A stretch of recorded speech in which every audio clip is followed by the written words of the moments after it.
Back with another Lost 45 from the Sock Hop years with Mr. DJ. Although this particular record was a pretty substantial hit in 1961, outsourcing Billboard's Hot 100 of November the 18th, 1961, I do believe is the date of this Billboard Hot 100, the digital version on Billboard, November 18th, 1961.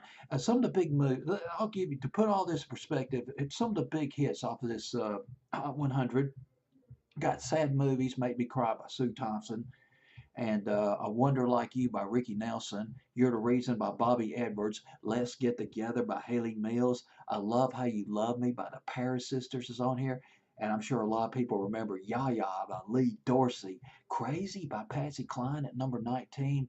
But the song I want to talk to you about is at number, if I could bring it up for you quickly, here it is at number 42. It's dropping off of Billboard's Hot 100, down from 33 the previous week.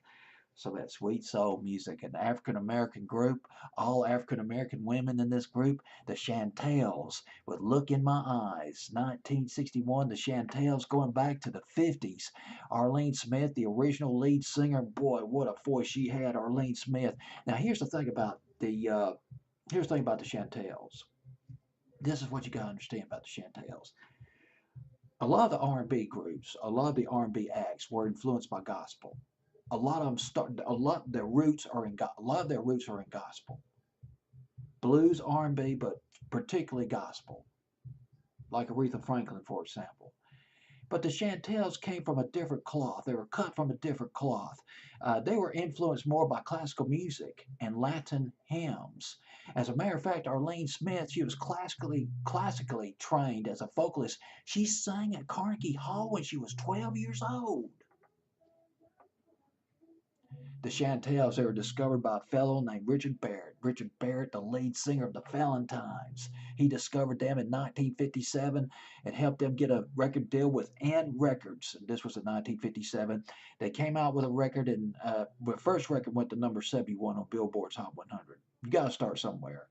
But their second single was A Charm. The iconic 50s doo-wop classic, Maybe, by the Chantels. You still hear that a lot on 50s on 5 on XM radio.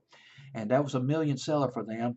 Didn't make top 10 though, although you'd think the way that the song was played it was top 10, but only got as high as number 15. But that's still pretty respectable on Billboard's Hot 100. Now, something interesting happened here. This is really kind of unfortunate, but it does reflect some of the racial attitudes at the time. The album was called We Are the Chantels. That was the name of the album. The original cover photo the original cover of the album was the group itself, the group members of the Chantels, photo of the Chantels. But then the record company pulled it and they repackaged the album. And instead of showing the group members, they showed a couple of white teenagers picking out a record. And the album was shortened to the Chantels. Well, either way, the group was dropped by the N record label in 1959. One of the members went to college. Arlene Smith went solo, but they reformed. 1961, under a different lead singer. Her name was Annette Smith. She replaced Arlene Smith, but they're not related.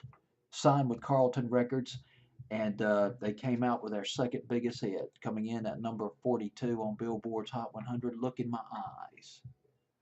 It went to number 14. Actually went a little bit higher than Maybe. Maybe at number 15, Look in My Eyes at number 14. It was on Billboard's Hot 100 for 12 weeks. Back in the fall of 1961. Got those sweet soul harmonies. Right on it. Spot on. Chantels on Billboard's Hot 100 1961. Brought to you by Mr. DJ.